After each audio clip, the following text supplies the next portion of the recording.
I've always had sight hounds, most of my life. I've also owned Afghan hounds, Basenjis and Finnish Spits. I'm a championship show judge of Whippets and 10 other hound breeds, as well as one in the pastoral group. And I judge the hound and pastoral groups and a few other breeds extensively across open shows. I'm chairman of East Anglian Whippet Club and have been now, I think I've been chairman for 10 years and I've been on the committee for about 15 or 16 years. So, been a long time involved with the breed, and it is a breed I'm very, very passionate about. So I hope you enjoy the presentation today, and hopefully learn something from it. Just a few quick notes just before we start. So all of the photographs that I'm using for the presentation are taken from the public domain. Most of them I've got from the internet. This is a free event. I'm getting no money or financial gain from this. It is purely for educational purposes. So if I've taken somebody's photo and I've done it wrong, it purely is unintentional. It's really, it's for people to educate about the breed. If you do want to make comments on the dogs or ask questions about some of the dogs that I use, just please be respectful and mindful that these were people's or are still people's pets. I've got some current dogs and or dogs where their owners are very much still involved with the breed and showing and using examples. So they're pride and joys. They are all of the dogs I use have a high level of show success. So whether you like them or don't like them, perhaps just keep that to yourself. Put all questions in the chat, as Elena mentioned earlier, and please keep yourself all on mute for the duration of the presentation. And I really hope you enjoy learning about our wonderful breed. So I start with this slide, and the reason I have this slide here, so there's 12 champion Whippets here, probably from around the last 20 years or so. These are some of my favorite champion dogs. As you can see, they are various colors, various different sort of shapes and sizes, sexes. When we're judging the breed, we are looking for a quality Whippet, and I feel all these dogs give the essence of a Whippet. However, they are all slightly different as well, and that is as it should be. There should be a variation in type within the breed, and we're allowed to all like different things. And I hope this just sort of illustrates the essence of what the modern Whippet looks like. I think these are all beautiful dogs, let's say, from various successful kennels over the years. And would happily award any of them a CC today. So to understand a breed, when you're judging a breed or owning a breed, to understand where the breed is going, I think you need to understand where they've come from and what their function is. If we ask the question, what is a Whippet? I use these photos here really to illustrate that a Whippet is a pet dog. Primarily, for most of us, they live on our sofas. I'm literally sat here with my 14-year-old Whippet Casper, and they make loving pets. They are also successful show dogs, coursing dogs, racing dogs, hunting dogs. But primarily, Whippets are a sight hound. The sight hound family that goes back thousands of years to ancient Middle Eastern African sight hounds. The Saluki is probably the generic standard of where the sight hounds come from. Ancient Salukis are not what Salukis are today. We bottleneck them with pedigree breeding and kennel club registrations. However, the original sight hounds would have been something very similar to a Saluki. These dogs all have extreme eyesight, long legs, flexible spines, explosive acceleration, and a strong prey drive, which if anybody who owns a Whippet or any sight hound breed would definitely agree. We will come around a corner and a cat shot out or a squirrel shot out in front of us, and we soon discover what that prey drive is like. Whippets themselves are not an ancient breed. However, their function is ancient. However, their form is relatively recent. They are a modern sight hound, and they were developed to fit a cultural niche rather than evolve naturally. 1610 was the first time a Whippet was mentioned in literature. However, there have been images of small greyhound type dogs in art and sculptures since ancient Greece, Rome, and Egypt. These dogs weren't Whippets; they were small sight hounds. There was no selective breeding at that point. However, there has always been a need for a smaller dog, as well as the larger sight hounds that we're used to seeing today. I've got a few examples of some sort of artworks with small sight hounds. This was, some of them were probably before the time a whippet was recognised, but they may have been more an Italian greyhound or just a small greyhound. The picture of the sculpture in the top right hand corner is the fountain of Diana in Green Park, which is opposite the Kennel Club. It's one of my favourite fountains because Diana's hound was called Laylaps, which is what our kennel is named after. But there's lots of statues of Diana with this small sight hound all over the world. So when we start thinking about hound evolution and how the whippet evolved, we have to think about the class system. So prior to a couple of hundred years ago, hunting dogs, and greyhounds, particularly foxhounds, and other hunting hounds, were preserved for the ruling classes and the nobility. There were laws in place that prevented the working classes and the poor classes from owning hunting dogs, to stop them from poaching on their land, etc. And keeping and hunting these hounds required land and money. So they weren't practical really for the average working person. Society was much different then. People lived much more in the countryside. Towns and cities weren't such a big thing. However, what changed that was the Industrial Revolution in the late 1700s. I'm sure most of you can remember doing this at primary school, and we learned about Bevan and stuff, but lots of people moved to towns and cities to work in the mills and the mines and factories. They lived in dense terrace houses and worked long hours and had little spare food or leisure time. And these new urban workers required a dog that didn't take up a lot of space, didn't cost them a lot for food, was quiet, and offered sort of emotional support and comfort for them and their families, and could also provide a source of food and income from hunting and gambling.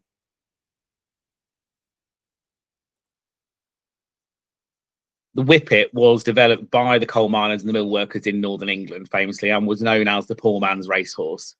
This new kind of industrial lifestyle introduced a new way of living. People worked shift work. They had limited leisure time. They would have probably have only had summer evenings and Sunday afternoons after church. And so racing and hunting had to change because what the gentry used to have with their greyhounds was days of coursing and hunting on horseback, and something had to evolve to fit these working classes. Greyhounds were primarily too large and expensive. They weren't practical to keep in these houses. I'm just actually going to flip back to that slide. One thing I just wanted to make note of is these are a typical miner's cottage, and if you're thinking of sort of, there's probably one room downstairs and maybe one or two rooms upstairs. There would be a miner, his wife, his children living in these small houses. So when thinking about a dog, you don't want something that's too big. And you want something that's going to get along in this kind of very busy, quite stressful, noisy environment. And if you think about whippets being and their temperaments being very easygoing, in general they're quite a relaxed breed around the house. That has evolved because of living in this quite stressful, confined situation. I'll just go back to the next slide. So as I mentioned, greyhounds really didn't fit that purpose, as none of the big hunting hounds would have done. If anyone who's lived with a big hound, they're not always so easy to have in a smaller environment, particularly in a busy house. They don't do quite so well. And also, prior to the early 1800s, the ownership was restricted to the upper classes. So, the working classes had no way of getting hold of these. They probably somehow managed to get hold of some small greyhounds, maybe some runts of the litter, or from the gamekeeper or whatever. And these were selectively bred to make a smaller sight hound, which was practical for living with in these environments, in these small terraced houses, and could be kept with the family. It is likely at the time that they used a bit of Italian greyhound blood to bring the size down, and perhaps and occasionally some terrier crosses as well to further reduce the size and for vigor.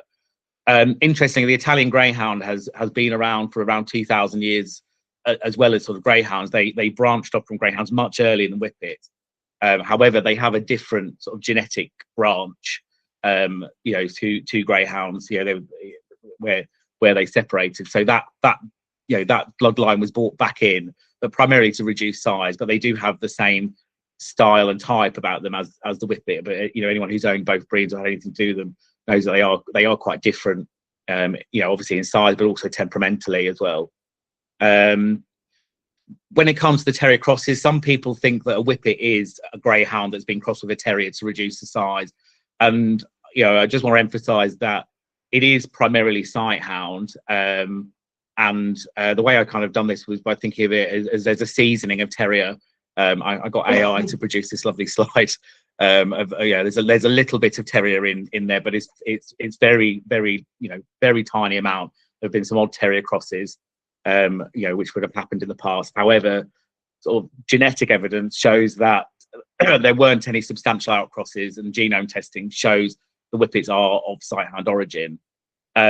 Lewis Renwick, who was of the Watford Kennels, one of the very famous early breeders, and who wrote a really lovely book, the Whippet Handbook, which is great if you can get hold of a copy. He believes that Whippets were like a bantamized form of greyhounds, and they weren't created by outcrosses, which I think I would agree with, sort of having looked at the evidence.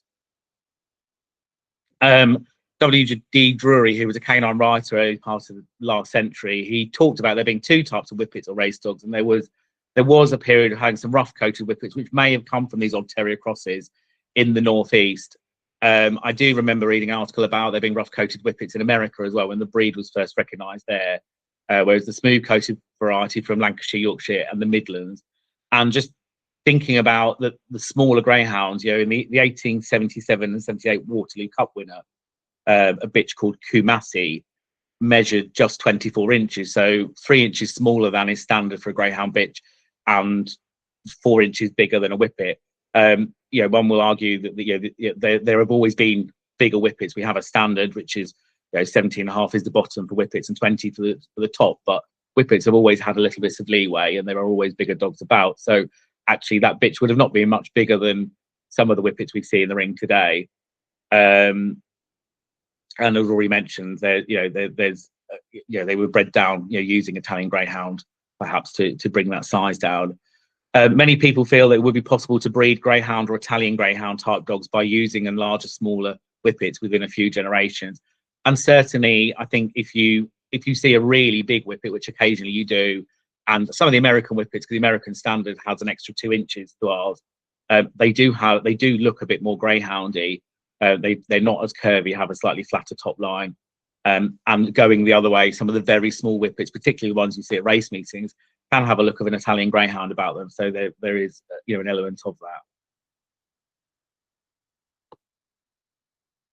So Whippet racing really started, you know, when this breed started to become popular with these miners and mill workers, because living in towns and cities, it created, you know, they would cash scarcity. They were doing a hard-working, low-paid job.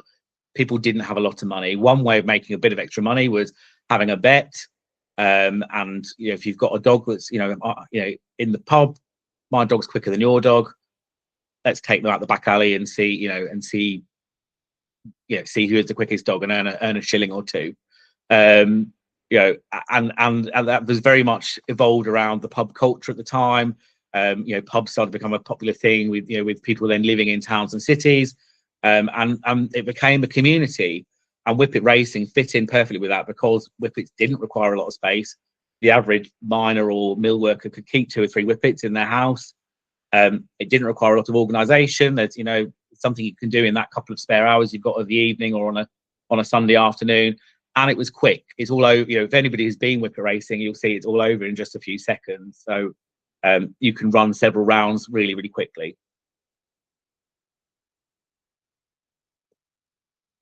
Some quotes from around the time of the development of the Whippet or Snapdog, as it's termed in several northern districts or of the country, may scarcely be said to lay down claim to be considered a sporting dog, except in those parts where it's most appreciated.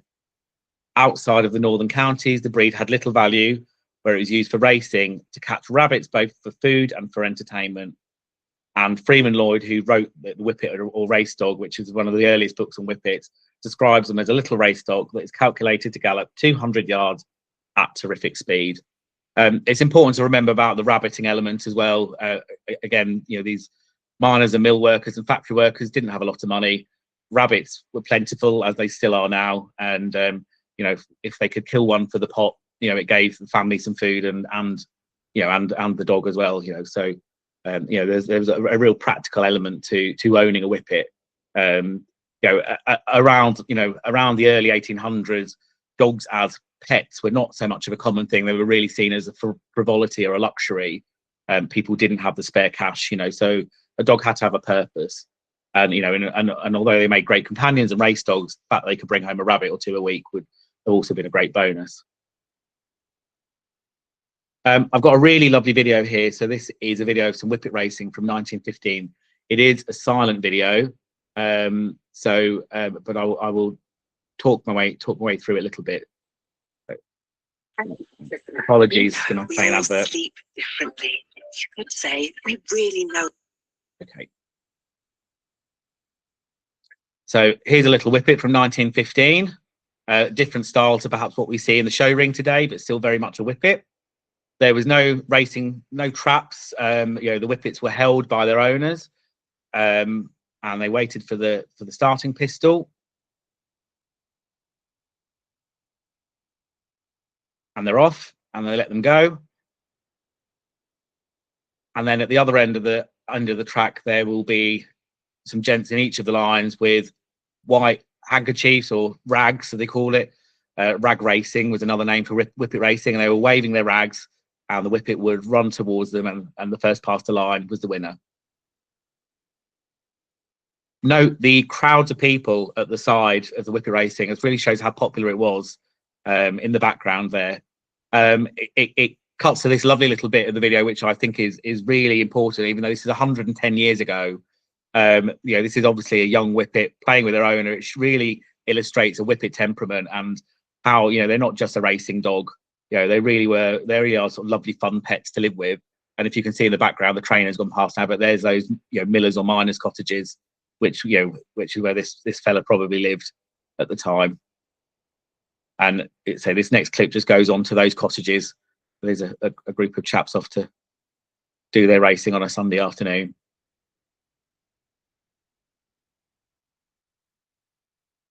So I just think that's such a lovely little short video of very much of the time. I've got another video to show you, which does have some sound to it, so you'll be glad to get a break from my voice for a few minutes. But that's a slightly later video, just around whippet racing. So. The origin of the whippet is rather obscure, but one thing is certain: he's an offshoot of the greyhound, which he not only resembles in build, but also resembles in action. Just watch him. In character, he's a thorough little sportsman, and in disposition, most companionable. He might be termed the working man's greyhound. Whippet training is something out of the ordinary. The dog is taught to run at a rag or a handkerchief. He's held in leash until the word go, or the pistol shot in actual training, and then makes a dash for the handkerchief, which he holds onto like grim death. You'll get a good idea of this from the whippet's determination. In the north of England, whippet racing still thrives. Many a collier has gone without food in order to provide necessities to keep the dog in trim. Eh, by gum, there's a race. 200 yards, it's all over in a flash. Goodbye and good sport. I really love that video. It's very of the time. It's in the early 1940s. These little Pathé videos were shown in the cinema reels in between the films and after the newsreel. You know, I think it really sort of great illustration of whippet racing. One of the things I always notice with that video is when the whippet grabs the rag, and if you're thinking, you know, if you're somebody who's interested in judging the breed or breeding the breed, actually thinking about strength of underjaw and strength of neck in a whippet, and what is required, you know, for them to be able to grab, you know, and the same with killing prey, but ultimately, they need to grab and hang on for dear life. So, you know, that's a really important feature of the breed. One of the other activities that whippets have been used for is coursing. It's been a popular pastime with sighthounds for centuries. The oldest UK coursing club was formed in Swaffham in 1776. Coursing was primarily an activity for the upper classes at the time. I mean, as I mentioned before, greyhound ownership was restricted then, and whippets were primarily bred for racing and and for hunting rabbits. However, sorry, excuse me, the Whippet Coursing Club was formed in 1962 and was a very active club. They were very successful for many years and worked until the hunting ban in 2004. Banned coursing with dogs and all hunting with dogs. Whippets really enjoy coursing. They are natural hunters. They've got a very quick turn of foot, being that bit smaller than a greyhound. So they suit working to the hare quite well. And seeing a whippet going after a rabbit or a hare is really a sight to see. Obviously that is illegal now. We all have our own opinions on hunting, and I'm not here to say whether it's right or wrong. It is the natural function of the breed, however. But these days we do have lure coursing, and it has become very popular in the UK. There are meets run by the Sporting Whippet Club and UK Sighthound Sport, and you can make up lure coursing champions, and it is recognised by the FCI as a canine discipline, with some moves for the Royal Kennel Club to also recognise it at some point. The whippet racing in this country is run by the Whippet Club Racing Club, and that is overseen by the Kennel Club, and you can make up whippet racing champions through that. And whippet racing and lure coursing continue to be really popular in the UK. If you own a whippet, if you've joined this talk as a pet owner, you're not interested in showing and you want to do something with your dog, I'd urge you to go to our local whippet racing or lure coursing club. They don't generally care how your whippet is bred. I mean, it might dictate how they perform, but ultimately the dogs, even if they're slower, I used to, my two first whippet girls, I used to take them racing. They didn't know that they were show bred and they were slower than the racing bred dogs, and they loved it. It really is an enjoyable day out, and I think most of the clubs are really welcoming. So even if you want to go and learn about the breed, go along and have a day, because it is great fun. When we're thinking back to sort of the history and the evolution of the dog, so we're going to the late 19th century. As the cities grew, the middle classes grew. There was more middle class respectability, and that was when dog shows emerged. It started as a very sort of middle class sport, and keeping pets became normal. As I mentioned earlier, it was quite a frivolity to keep a pet dog. Dogs were for hunting, or the only people who really kept pet dogs were sort of the rich ladies of the day. You think of Queen Victoria and all her pet toy dogs and the like. But it become a much more normal thing. And whippets, because of having been evolved in these small miners' houses, actually transitioned really easily, because they already lived indoors. They were clean, they were quiet, and they look quite elegant. They're not a threatening breed.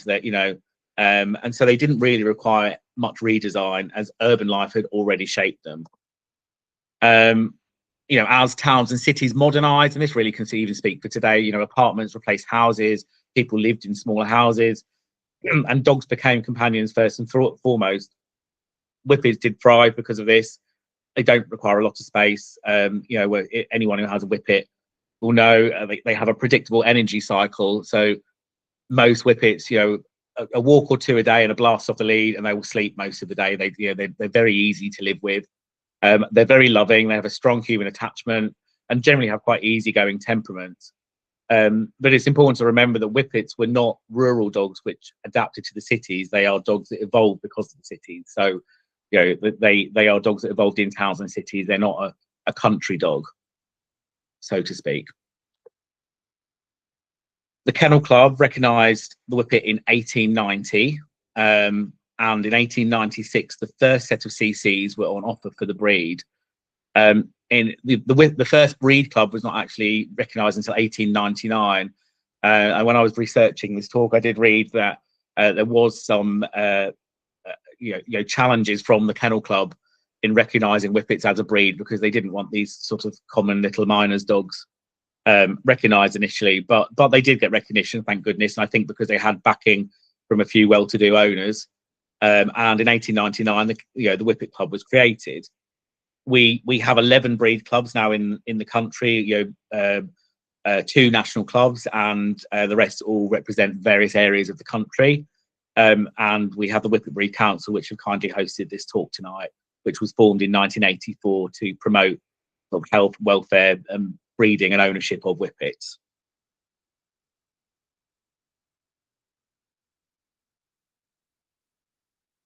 The first Whippet champion was Champion Zuber. He was bred by Herbert Vickers in 1899. Now, I want you to look at this picture of Zuber and have a think about, what you think of him as a whippet. It's it's a very different style of whippet to what we see today. Normally when I do this talk, I'll do it to an audience, so I kind of ask for some feedback. But I mean, this is a dog that he was a champion of his day, but he wouldn't do anything in the ring today. I mean, he's got quite an upright shoulder, a very plain looking head. He's much more moderate than we see in the ring today. Lacking curves a little bit in his top line, but he is still first and foremost a whippet, and at the time was described as a perfect picture to look on. He is rich brown colour with white feet and chest and dark muzzle, his coat being remarkably fine, not the least bit broken like most whippets. His weight was 21.5 pounds and described as brown and white. So 21.5 pounds, it's around just under 10 kilos in new money. My whippets probably weigh, my bitches were probably around 14 kilos. My dog's 15, 16 kilos. So, quite a small dog, when you think about it. Some of the early champions, though one of Zuber's grandsons was Shirley Wanderer. You can see a much more sort of coarser looking dog, lovely sort of curvy top and underline, which is something we look for in the breed, when we're judging. A good returns of upper arm. Actually, both of these dogs, which is something that often lacks. We do really have problems with short upper arms, when we're judging, but quite plain headed in some ways. He was born in 1900. His son Mannerly Maori, which is a very different type and almost has a little bit of an Italian greyhound look about him. A little bit more maybe upright in shoulder, but still has the curves and essence of a whippet. He was again one of the big winners, one of the early big winners, and won 10 tickets at the time, which there wouldn't have been very many sets of CCs around that time. So quite an achievement. One of the earliest breed record holders was a bitch called Champion Mannerly Moirine. She won 18 CCs. I always think this was a really interesting picture. It was quite a fashionable way to stack and take photographs of whippets at the time, with this very extreme top and underline. You can see she's quite a moderate bitch in some ways, although a little bit terrier headed almost, and quite straight in front.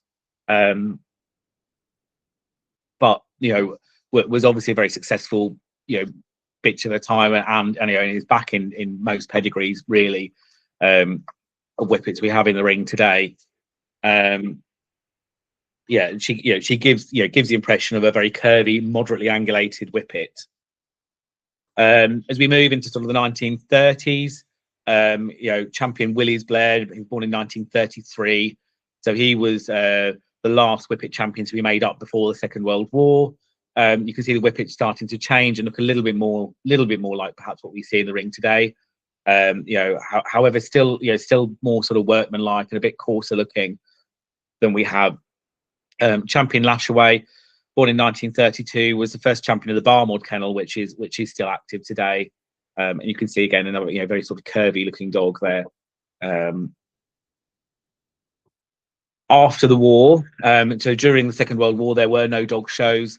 Dog breeding was very limited. Lots of kennels disbanded, and many had their dogs destroyed due to lack of food availability during World War II. So after the war, there was a limited G pool. Champion Sapperley Tiptree Pilot, who is the dog on the left, he was one of the few young dogs left really after the war to continue the breed, and he dominated pedigrees of whippets in the UK, America, and Europe. Interestingly, as well as being a successful show dog, he was also trained to work the gun and was an excellent retriever. Pilot Officer Prune was also another prominent post-war stud dog, and he was a sire of 9 UK champions, who's the dog on the right. Still very what we call old-fashioned looking whippets, but you can still see those S-shaped curves that we'd be looking for today. Going into the 1950s, son of Pilot Officer Prune was champion Bella Vista Barry, who is the dog on the top left-hand corner. He was born in 1953 and was another dominant sire in the breed, who is found in many pedigrees. The dog on the top right-hand corner, champion Rob May Wynn Stargazer of Always, born in 1956, was best of breed and won the group at Crufts in 1958. He amassed 17 CCs and was considered one of the most important dogs of his generation. Wingfoot Marksman of Always, the dog on the bottom, who was owned by the same kennel and was a grandson of Sapperley Tiptree Pilot, was another prominent sire and show dog in the 1950s. Say these sort of more old-fashioned shaped dogs you do still see in the ring today. So although we are much more used to that modern type of whippet, certainly if you were judging the breed, don't dismiss them as being incorrect, because they are still very much whippets. Bella Vista Barry, the first dog I spoke about, so he was sire of a very famous dog called Laguna Legionnaire, who is the dog here on the right with the two photos. The first one of him stacked, and the second one with his owner, Mrs. Dorrit McKay. He was a hugely successful show dog. He saw and a very dominant sire at the time, siring 11 UK champions, which I think is still the record for the breed. As you can see, he's a very plain looking dog, and I imagine probably wouldn't even be considered much in the ring today. Very correct size dog, very balanced dog. In Bo Bengtson's books, he talks about Legionnaire, having seen him in the flesh, that actually none of his photos do him justice, and he was a dog that you needed to see moving to really appreciate his qualities. His son, Deepbridge Mintmaster, which is the dog here on the right, was born in 1966, and he won 11 CCs and was another prominent sire in the 1960s and 70s. Some other successful dogs in the 1960s. So the dog you have here on the left was champion Samarkand Green Bray Tarragon. He was a top winner and sire, and he won 13 CCs, including the CC at Crufts in 1963, 64 and 65. His owner was a famous judge. Some of the older ones might remember Bobby James, who was a famous all-rounder judge who had the Samarkand kennel and had many successful whippets. And he took Group 2 at Crufts in both 1963 and 64. Another whippet who was around at the time was Dondaleo Roulette, who was born in 1967. And this was a bitch, and she was a winner of 20 tickets and took 20 CCs and took the breed record. There was a real shift around this time. For many years, the males had dominated the show ring and had often been the big winners and record holders. But from around sort of the late 60s, early 70s, bitches really started to improve in quality and become much more seriously considered in the show ring. And Dondaleo Roulette produced a really lovely bitch called Champion Dondaleo Duet, and she was the first whippet to win reserve best in show at Crufts, and she's the bitch here on the left hand side. As you can see, a very elegant, beautiful, feminine, curvy, moderate whippet. And as I mentioned, we would call this an old fashioned type whippet now, but this type is still around, and should always be considered. Another successful dog in the 1970s was a male called Champion Pazika Knight Errant at Silkstone, owned by Roma Wright Smith, who went on to be a very sort of successful judge of the breed, and was the only whippet to win best in show at the FCI World Dog Show. He also won the Hound Group at Crufts in 1975, and he won the world show in 1980. Some other sort of successful dogs that we had in the 1970s, champion sequence of Shalfleet, who was a winner of 15 CCs, and champion Wellstar Royal Mint, born in 1977 and winner of 19 CCs. 8 of those they won as a veteran. Both of these kennels are still active today. Shalfleet at the time was Barbara Wilton Clark, who's the mother of Jane Wilton Clark, who still shows very successfully, and Wellstar, the Wellstar kennel of Linda Jones. Linda's one of our many breed doyens, and she's still around, showing her whippets. Interestingly, her lines do famously do very well in veteran, so I'm not surprised that this dog won so many CCs as a veteran. I just wanted to sort of divert slightly from the history. However, these do fit into that timeline and talk about black and blue whippets. Blacks and blues have been traditionally notoriously difficult colours to win with. Blacks particularly, they go in and out of fashion. There have been many black champions. However, very few have ever reached any sort of heighty successes. They're mostly made up 3 or 4 CCs and never gone much further. The most successful black was this bitch here, who's a really beautiful bitch called Champion Laurel Coat Lady in Black. She was born in 1990 and won 11 CCs. We do every couple of years. Certainly, there's usually a black champion made up. But most whippet champions are fawn or brindle, or their party colours. There have only ever been 2 champions that have been registered as blue, and the likelihood is actually only one of them was blue. There was an early champion which was registered as blue, but was probably a blue fawn. Whereas this champion dog here, called Champion Martin Sell Wild and Lonely, who was born in 1984, was actually a blue, and is probably the only blue champion we've had. We've had a number of blue CC and reserve C winners. I know of 2 bitches who are being shown at the moment, one with 2 CCs and one with 1. It would be lovely to see a blue bitch champion.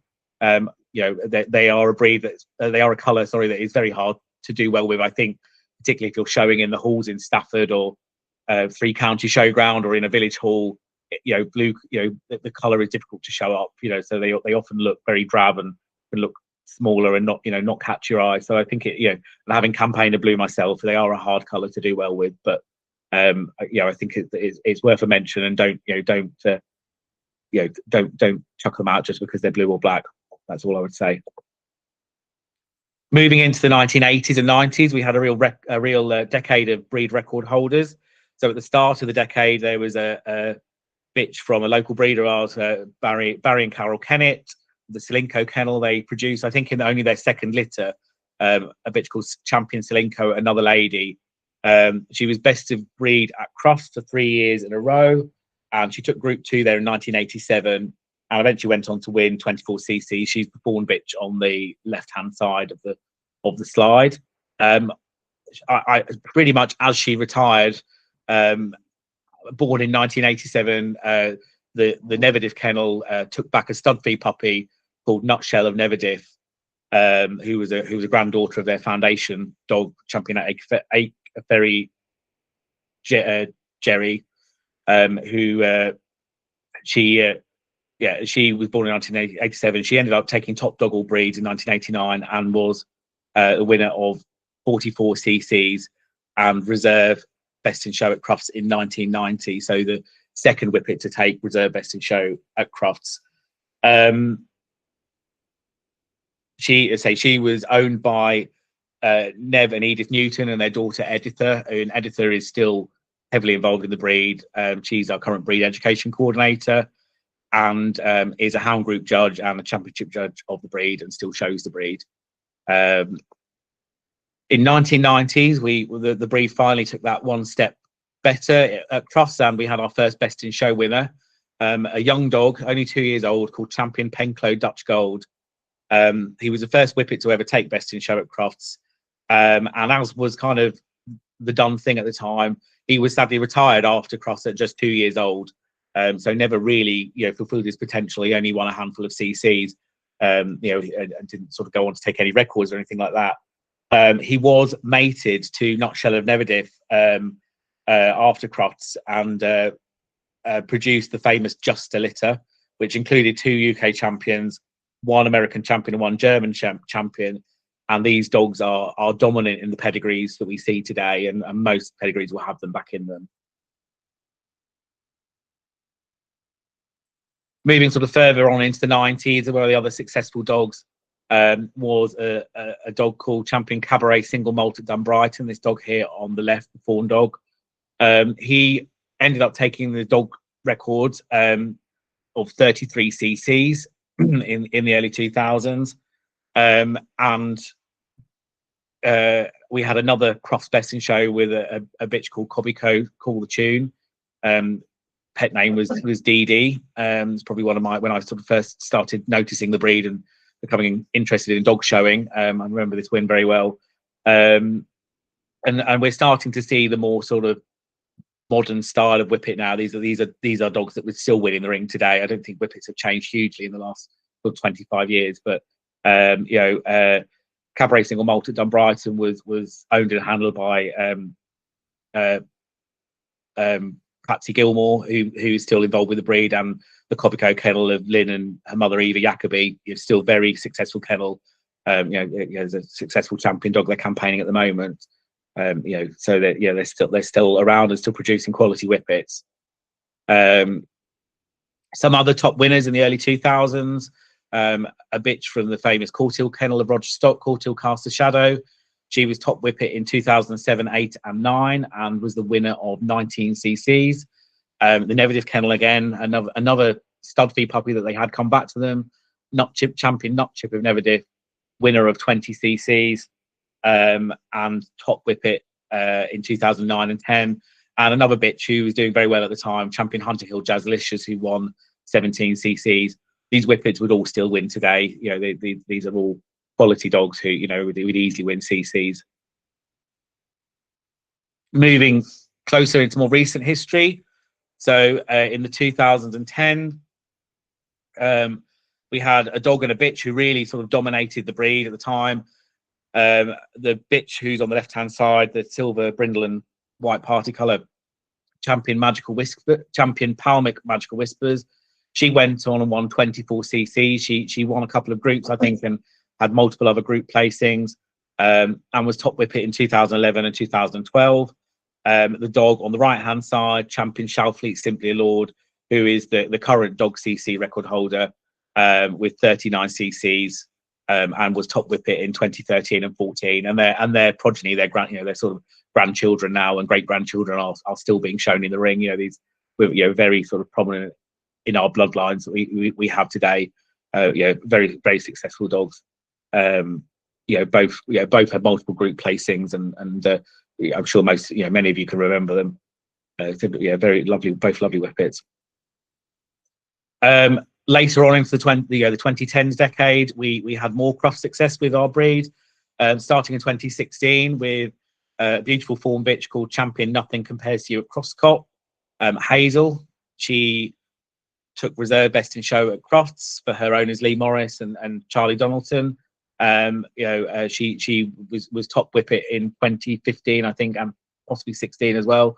Really successful bitch. And a couple of years later, we went one better again, having our third best in show with Tees, Champion Collooney Tartan Tees, who took best in show at Crofts in 2018. And again, their sort of children and grandchildren are being shown in the ring today. So we're very lucky we've got these quality bloodlines, still being shown. And you can perhaps begin to understand why Whippets are so competitive and so hard to win with, because we have some real quality in the breed at the moment. Moving into the 2020s and sort of post-COVID, our two first best of breed winners, Champion Creme Anglais Irish Cream, who was best of breed at Crofts in 2022, and Champion Aniston It's Not My Mother-in-Law, who was Crofts best of breed in 2023. I wanted to use these dogs really to illustrate that one of the big changes we've had in Whippets is the number of imports we have and the foreign influence we have within the breed now. Whippets are a British breed. They were evolved and developed in the UK from those mining dogs that I spoke about earlier. However, and we exported lots of dogs. However, these countries have now gone on to produce quality Whippets that are now winning well in this country. The Cremon Glade Kennel is based in the Netherlands, the Aniston Kennel in Sweden.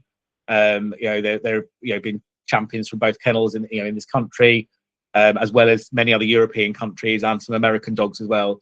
As I previously mentioned, the American standard is slightly different to ours in the sense that they allow for a bigger dog. So there's fewer American imports, but some of the smaller ones, have done well. There was a famous bitch champion Sporting Fields Winged Dove of Dunbrighton who did very well about sort of 15, 20 years ago, who's an American import. So and there are some lines with American influence behind them, bringing us really more up to date. So our current top whippet, it was top whippet last year, is a champion dog called Champion Rambelli Dicky. I think he's currently on 30. He won his 37th CC a couple of weeks ago. He was top whippet in 23, 24, and 25. And the best of breed at Crufts was Champion Cornstalk Dream on at Falcon Crag, who is the fawn bitch here on the fawn on the right hand side. I've put these two on here to sort of, these are both to illustrate that these are both British bred dogs. Rambelli Dicky is a British bred dog, but from Swedish and French lines primarily, whereas Cornstalk Dream at Falcon Crag is a primarily British line dog. These are dogs that do very well in the ring. I'm not going to make any comments on them because they're still around and they're being shown. So, and then we move on to our most recent success in whippets, which is Mucha, who was Crufts Best in Show last year, 2025, champion Una Donna Ceconta, and she was an Italian whippet, or she is an Italian whippet, shall I say, still being shown, and still her owner is still active, very much active in the breed. Won a very strong hound group last year at Crufts, and is still a great representative of the breed. I'm sure many of us were really pleased to see her win last year. It was a really great show for whippets. As I mentioned, they are I think they are a particularly strong breed to judge. There is some real quality there. So whippet entries at Crufts are often 400 plus. So just to win best of breed, let alone best in show, is a huge achievement.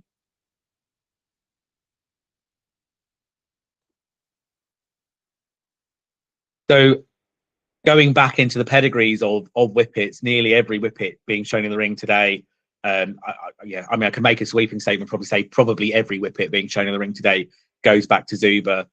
We have a wonderful resource. If you're not a whippet person, you may not know, called the Whippet Breed Archives, which has the pedigree of pretty much every whippet worldwide registered, available, and the links, and a lot of the dogs have information on that. I went on there, and Zuber, the first whippet champion, is 32 generations behind Mucha, and there's 132 years between them. I think this slide really illustrates how the breed has changed. However, you can also very clearly see that these are both still whippets and still have that essence of that miners mill workers racing dog, from the north of England.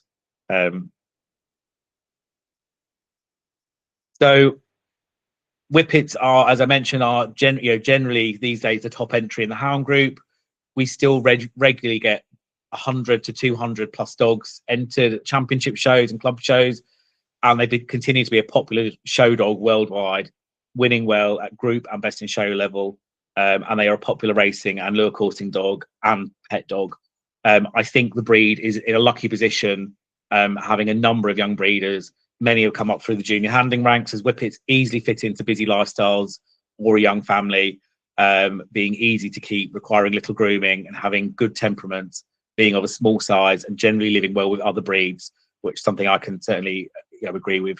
They continue to be popular as pets the world over, and when we think about that history of developing that dog that can happily live in those small miners' cottages, it isn't any wonder that they've become popular pets for living in the small houses and apartments that many of us live in nowadays. It's quite easy to keep a whippet, give them a good walk, let them have a blast off the lead, and they'll lay down most of the day and be quiet and entertain themselves. So they're a lovely breed to live with, and as the breed standard says, they are an ideal companion.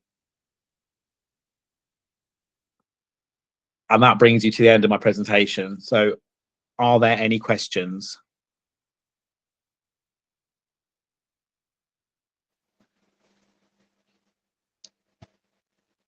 Elena. If you want to put any questions in the chat, you can, or you can put your hand up. I don't think I'll be able to see it, but Mel and Fiona might be able to. I have a question. Yes, yeah. Hello. The breed standard, talking about the ears, Yeah. we talk about a rose shape ears. I've noticed in these photos, the vast majority carry their ears back. Yes. Which is okay. So there's very, very few that actually have what I would call a rose ear. Do you agree with that? I think what, I think the traditional whippet rose, rose ear, most of them have that ear. Yeah, they have it back. It's not, they're not held, because we don't generally fly the ears in this country. It's not, it's not how we show them here. That's kind of what I've always thought of as a rose ear. What would you, I'm not quite sure. So the rose ear is sometimes said to be like the outer edge of the ear, creating the shape of a rose, or that you curl the ear up and then it becomes like a rosebud. So I think that probably 75% of the whippets in the ring do still have a fairly good rose ear. That's sort of my personal opinion on it. I don't know if that helps. If I had my presentation up, I could show you the pictures of it, but I would say, like, these are puppies in this photo here, so it's a bit difficult to show, but the outer edge of the ear is sort of going in that direction, even as puppies there. Yeah. Interesting. Thank you. I think there's another question in the messages.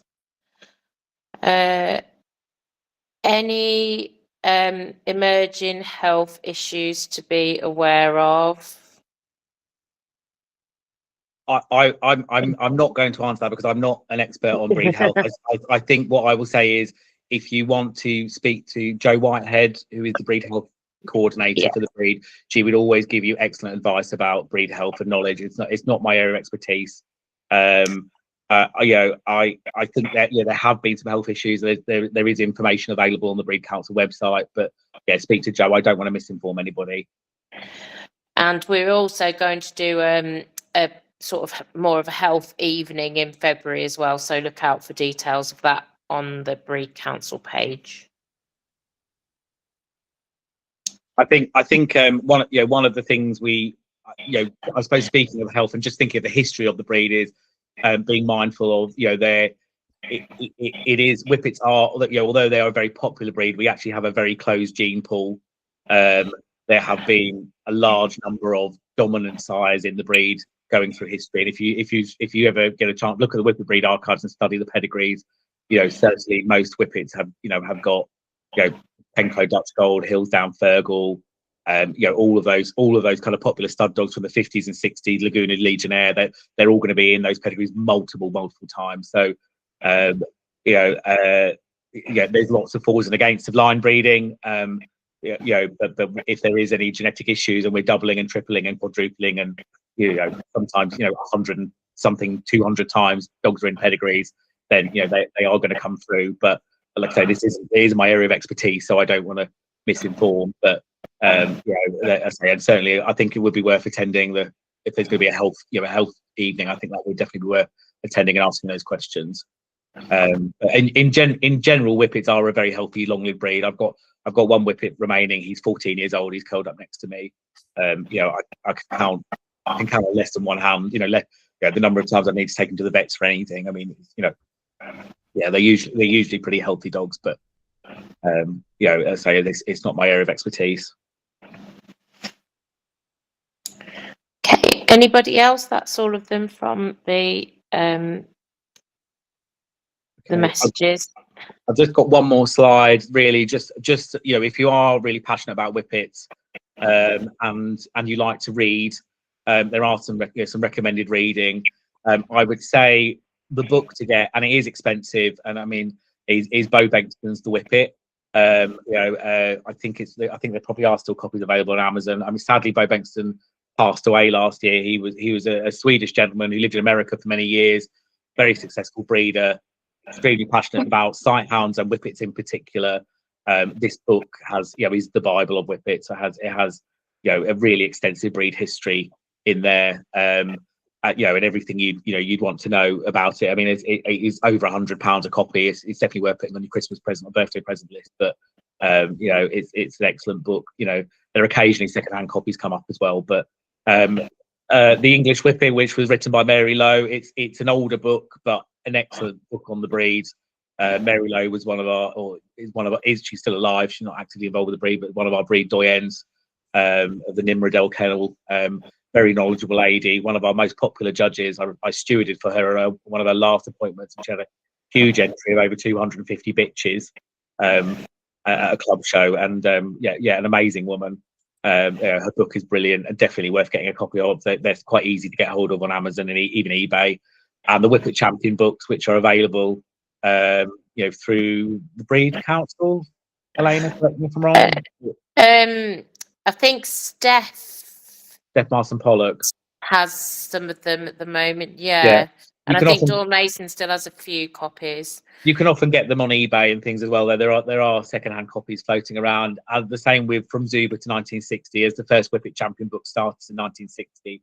Emma Northrow, who's is still a judge and she exhibits Whitehead Dachshunds these days primarily, but she wrote compiled a really excellent book of all the early champions. So these are the four books I would say, certainly if you're really passionate about learning about Whippet history, are definitely an investment. They're excellent books.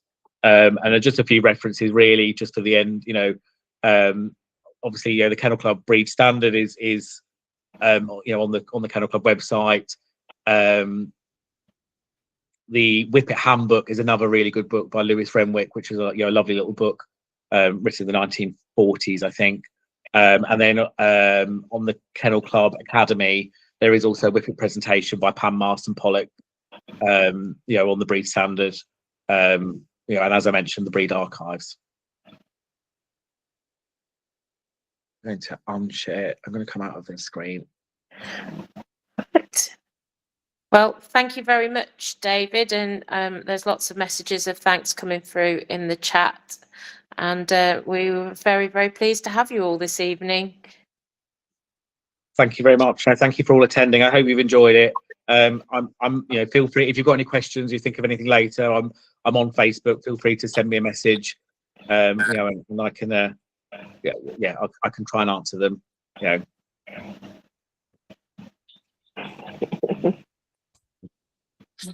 Thank you.